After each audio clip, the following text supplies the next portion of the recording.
NHS की अगर आप स्पॉन्सरशिप की बात करें तो अगर आप बैंड 3 या उससे ऊपर की जॉब में अप्लाई करते हैं तो स्पॉन्सरशिप बैंड 5 में वो जो है ना फॉरेनर्स को पाकिस्तान, इंडिया, बांग्लादेश, फिलीपाइन, बाकी मुल्कों से जो नर्सेज हैं जो वहाँ पे रजिस्टर्ड हैं, उनके पास अगर एक्सपीरियंस नहीं भी है तो वो आइल्स दे के तो यहाँ पे अप्लाई करके तो इवन उनको वो ये बुलाते हैं, उनको रिलोकेशन पैकेज भी ऑफ़र करते हैं, आते वक्त उनको टिकट भी देते हैं। अस्सलाम वालेकुम दोस्तों, आज मैं और मेरे साथ हैं अली भाई। हम लोग जा रहे हैं, अली भाई का एक इंटरव्यू है NHS की किसी ख़ास जॉब के लिए।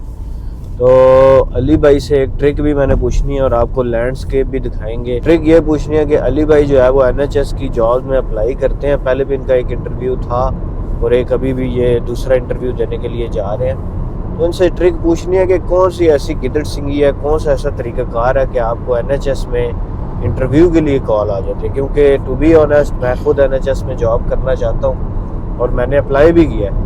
तो मैं तो बड़ी भाई जिस जॉब में अप्लाई किया वो मुझे कहते हैं भाई सॉरी कर लेते हैं, रिग्रेट का हो जाता है उनको कि यार हमने इस बंदे को जो है ना इंटरव्यू के लिए भी नहीं बुलाना।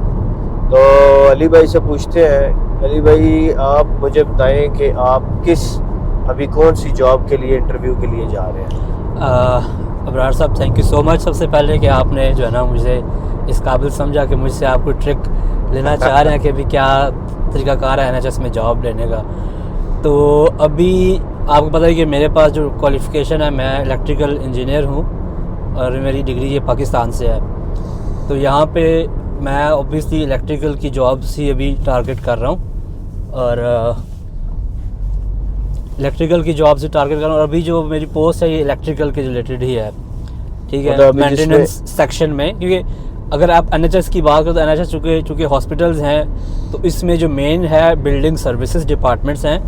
उन बिल्डिंग सर्विसेज डिपार्टमेंट के अंदर उनकी फैसिलिटीज़ और स्टेट्स के जो डिफरेंट डिपार्टमेंट्स होते हैं, सब डिपार्टमेंट्स आप उन्हें कह सकते हैं। तो अब स्टेट्स डिपार्टमेंट के अंदर ये सारे टेक्निकल जो शोबे हैं, फील्ड्स आते हैं, जैसे इलेक्ट्रिकल का जितना भी काम है, मैकेनिकल, प्लम्बिंग, AC वगैरह सबका हम वो स्टेट डिपार्टमेंट डील कर रहा होता है। टेक्निकल उसमें स्टेट्स डिपार्टमेंट के अंदर फिर मैं इलेक्ट्रिकल मेंटेनेंस सेक्शन के लिए मैंने अप्लाई किया हुआ था, इलेक्ट्रिकल इंजीनियर की पोस्ट के लिए, जिसमें जो बिल्डिंग सर्विसेज हैं, उनके जो इलेक्ट्रिकल के जो इक्विपमेंट्स हैं तो उनकी टेस्टिंग होती है, उनकी प्रिवेंटिव मेंटेनेंस होती है। कहीं पे कोई फॉल्ट, कोई प्रॉब्लम आ जाए तो उसको आप रेक्टिफाई, करेक्शन करते हैं।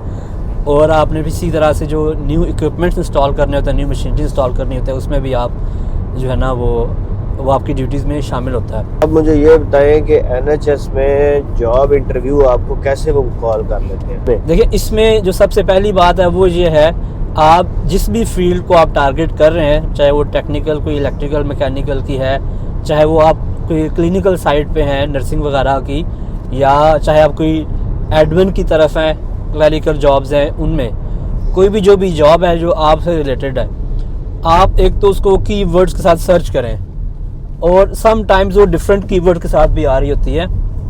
जैसे कि अगर आप सपोज मिसाल देता हूँ ना, जैसे आप कहते हैं इलेक्ट्रिकल इंजीनियर, ही आपको पता है जी पाकिस्तान में या किसी और जगह पे, तो यहाँ पे ये उसको इलेक्ट्रिकल इंजीनियर की जगह वो कहेंगे जी इलेक्ट्रिकल टेक्नीशियन या इलेक्ट्रिकल मेंटेनेंस सुपरवाइज़र या इसी तरह इलेक्ट्रिकल क्राफ्ट्समैन, ठीक है। इस टाइप के वो डिफरेंट जो है ना वो जॉब टाइटल्स चेंज करके भी होते हैं। एक तो आप डिफरेंट जॉब टाइटल के साथ सर्च करें, और सेकेंडली जब आपको अपनी रेलेवेंट कोई पोस्ट मिलती है जिसमें आप अप्लाई करना चाह रहे हैं, फिर आप उसका ऐड को एक दफ़ा गो थ्रू करें, ऐड को पढ़ें। उसमें एक तो उनका इसेंशियल क्राइटेरिया और एक उनका डिज़ायरेबल क्राइटेरिया होता है, क्वालिफ़िकेशन का और एक्सपीरियंस का और कुछ सॉफ्ट स्किल्स का। तो आपने पहले तो ये देखना है कि भाई आप उन इसेंशियल क्राइटेरिया को अगर आप लाजमी मीट कर रहे हो, ये तो लाजमी रिक्वायरमेंट है। अगर आप इसेंशियल क्राइटेरिया भी पूरा नहीं उतर रहे, फॉर एग्जांपल उन्होंने कोई डिग्री मांगी हुई है या उन्होंने कहा कि हमें इस पोस्ट के लिए 2 साल या कुछ स्पेसिफाइड ड्यूरेशन का एक्सपीरियंस चाहिए, अगर वो आपके पास नहीं है तो फिर तो आपको कभी भी कॉल नहीं करेंगे। पहली बात कि आप इसेंशियल क्राइटेरिया मीट करते हो, और अगर आप जो डिज़ायरेबल क्राइटेरिया अगर वो भी मीट करते हो फिर आपके चांसेस बढ़ जाते हैं, ठीक है। फॉर एग्जांपल उन्होंने कहा कि इसेंशियल क्राइटेरिया में ये है कि आपके पास सिर्फ डिग्री हो या कोई डिप्लोमा हो, और डिज़ायरेबल में लिखा हो कि अगर आपके पास एक्सपीरियंस होगा तो आप आपको प्रेफरेंस मिलेगी। तो ये मतलब आपको मैं समझाना चाह रहा हूँ कि आप ये पहले चेक करें कि आप इसेंशियल क्राइटेरिया लाजमी मीट करते हो, और अगर डिज़ायरेबल भी करते हो तो फिर अच्छी बात है। सेकेंडली, जब हम लोग जॉब एप्लीकेशन फिलअप करते हैं ना, अब NHS में जब आप अप्लाई करते हैं तो यहाँ पे CV का कॉन्सेप्ट नहीं कि आपने CV फॉरवर्ड करनी है, नहीं, यहाँ पे आप इनके पोर्टल पे ऑनलाइन अप्लाई करते हैं। अब उस जॉब के अगेंस्ट जो है जब आप फिल करते हैं तो वो आप जब अपना एजुकेशनल क्वालिफिकेशन एक्सपीरियंस वगैरह डालते हैं, उसके बाद एक स्पेसिफिक उनका सेक्शन है जिसमें वो पूछते हैं कि भाई हमने जो इसेंशियल क्राइटेरिया ऊपर लिखा हुआ है, फॉर एग्जांपल इतने साल का एक्सपीरियंस या इतनी ये क्वालिफिकेशन या ये स्किल्स हमें चाहिए, तो वो होती है सपोर्टिंग इंफॉर्मेशन कि आप ये बताएं कि आप किस तरह से इस इसेंशियल क्राइटेरिया को मीट करते हैं। तो वो बहुत इंपॉर्टेंट एक सेक्शन है कि आपको उस सेक्शन को एहतियात से और लाजमी उस टाइम देकर उसको आप प्रॉपर लिखें। वो पूरा एक ऐसे होता है कि अभी 1500 वर्ड्स में लिखें या 2000 वर्ड्स में लिखें, तो आपने उस सेक्शन को एहतियात से फिल करना होता है। हम लोग अक्सर मैंने देखा कि लोगों को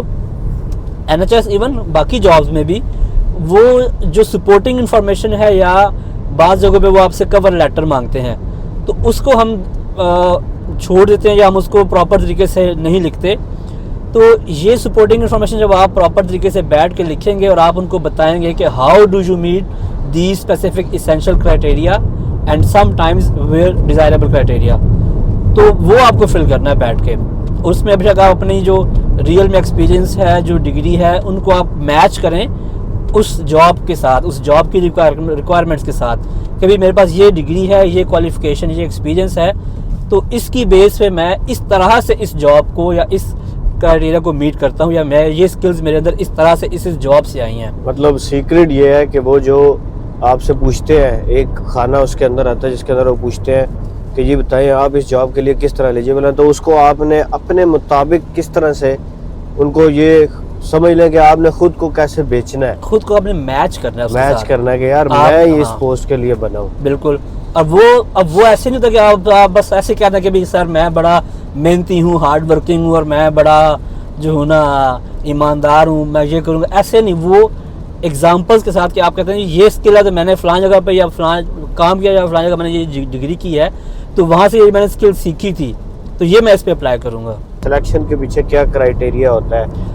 अब देखें, दो बातें हैं ना। सबसे पहली बात ये है कि एक तो जैसे आपने इसमें अप्लाई करते वक्त आपने अपनी स्किल्स और क्वालिफिकेशन चीज़ों को मैच किया, उसी तरह से आपने जब आप जाते हो इंटरव्यू के लिए, तो अब इंटरव्यू में अब वहाँ पे कंपटीशन होता है कि लाइक अब आप अकेले नहीं हैं, वहाँ पे और लोग भी हैं, ठीक है जी, जो जिनको उन्होंने बुलाया। अब वो एक पोस्ट के लिए वो गिन चुन के 5 to 6 पीपल जो है ना उनको बुलाते हैं इंटरव्यू के लिए।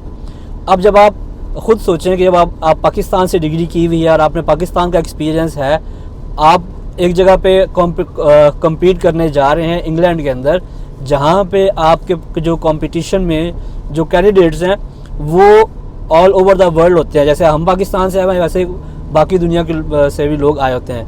एक तो आपका कंपटीशन उनसे भी है और सेकेंडली यहाँ के जो नेटिव्स हैं वो भी उन चीज़ों पे आए होते हैं, और उनको एक चीज़ का एज मिलता है, वो ये है कि यहाँ पे जो चीज़ें होती हैं वो जो डिप्लोमा या जो डिग्री है ना वो लोग करते हैं थ्रू अप्रेंटिसशिप, ठीक है। अब अप्रेंटिसशिप वो चीज़ ऐसी है कि वो हैंड्स ऑन एक्सपीरियंस के साथ इंडस्ट्री के अंदर वो काम कर रहे होते हैं और साथ उनको वो डिप्लोमा मिलता है। पाकिस्तान में तो है ना, आप कॉलेज गए, आपने डिप्लोमा या डिग्री ली है और आप आ गए हैं बस, और फिर आप जॉब ढूंढ रहे हैं। यहाँ पे ये लोग जो अप्रेंटिसशिप इनको मिलती है, अप्रेंटिसशिप करते हैं, उसमें इंडस्ट्री में हैंड्स ऑन एक्सपीरियंस उनको मिल रहा है, वो काम करते हैं, सीखते हैं और उसकी बेस पे उनको डिप्लोमा मिलता है या डिग्री मिलती है। मतलब कहने का तो ये है उनको ये एज है कि उनके पास वो हैंड्स ऑन एक्सपीरियंस जो है ना वो हमारे मुकाबले में ज़्यादा जो है ना वो अच्छा होता है। यहाँ पे कंपटीशन आपका उन लोगों से होता है यहाँ पे। मतलब कहने का ये है कि जी एक्सपीरियंस जो है वो बड़ा मैटर करता है यूके के अंदर। एक्सपीरियंस सर ऑब्वियसली मैटर करता है। अब एक्सपीरियंस का भी डिपेंड करता है कि वो किस तरह से मैच करता है। देखिए, इनको चाहिए कि आप अगर किसी जगह कम्पीट कर रहे हैं, इंटरव्यू के लिए गए हुए हैं और आगे आपके कंपटीशन में एक और बंदा है, अब आपकी सपोज 10 स्किल्स में से आपके पास 9 स्किल्स हैं, उसके पास एक 10वीं स्किल फालतू है, तो ऑब्वियसली वो उसको प्रेफर करेंगे। और सम टाइम्स ये भी होता है इब्रार साहब, आपको मज़े की बात बताऊँ, मैंने NHS की कई ऐसी पोस्ट देखी हैं कि जो उन्होंने एक दफ़ा एडवर्टाइज़ की हैं, लोगों को इंटरव्यू के लिए बुलाया है, तो उन्होंने किसी को भी सिलेक्ट नहीं किया। यहाँ पे ऐसा भी होता है। और वही पोस्ट जो है वो दोबारा फिर आप देखेंगे, आप इंटरव्यू जब ख़त्म हो गए उसके बाद कुछ दिनों बाद वही पोस्ट दोबारा एडवर्टाइज हुई होती है। उसके पीछे वजह ये है कि जो एग्जैक्ट स्पेसिफिक स्किल्स और जो एग्जैक्टली वो जो बंदा चाह रहे हैं हायर करना, उनको वो नहीं मिलता। इस वजह से वो अगर 5 लोगों को बुलाया और 5 में से लाइक उनको अगर 10 स्किल्स हैं, 5 में 10 स्किल्स नहीं है, तो वो किसी को भी हायर नहीं करेंगे। वो दोबारा उसको री एडवर्टाइज करके दोबारा उसकी सर्चिंग शुरू कर देंगे, भी बंदा शायद दोबारा हमें कोई और मिल जाए, हमें वो रिक्वायर्ड बंदा नहीं मिल रहा। तो ये चीज़ भी ज़रूरी नहीं कि अगर आप सिलेक्ट नहीं हुए तो इट मीन्स कोई और हो गया, इट मीन्स कोई भी सिलेक्ट नहीं हुआ वहाँ पे।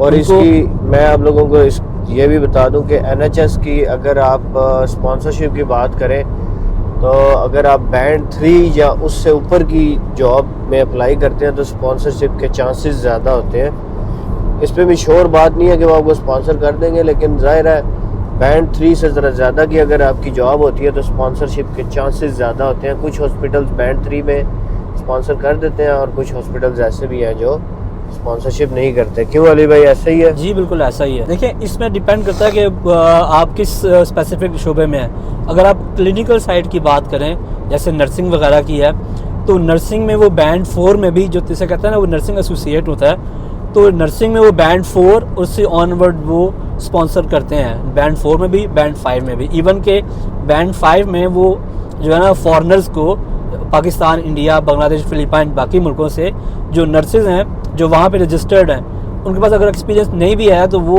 IELTS दे के तो यहाँ पे अप्लाई करके तो इवन उनको वो ये बुलाते हैं, उनको रिलोकेशन पैकेज भी ऑफ़र करते हैं, आते वक्त उनको टिकट भी देते हैं, उनको अकोमोडेशन भी जहाँ पे देते हैं। तो ये है क्लिनिकल साइड नर्सिंग का।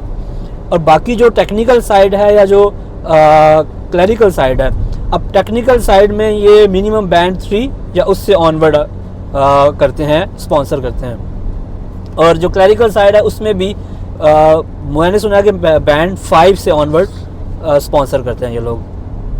तो भाई ये थी तमाम इन्फॉर्मेशन NHS के ऊपर। एक मैंने प्रॉपर वीडियो बनानी थी और लेजिटिमेट बंदा मेरे पास यही है, क्योंकि अली भाई NHS में बड़े अरसे से जॉब अभी करंटली भी कर रहे हैं और ये NHS की आगे मज़ीद अपनी फील्ड की जॉब भी सर्च कर रहे हैं। अब बिल्कुल मैं इस पे जो है ना, अगर हमारा कोई पॉइंट रह गया तो हम उसको मज़ीद बाद में डिस्कस भी कर सकते हैं।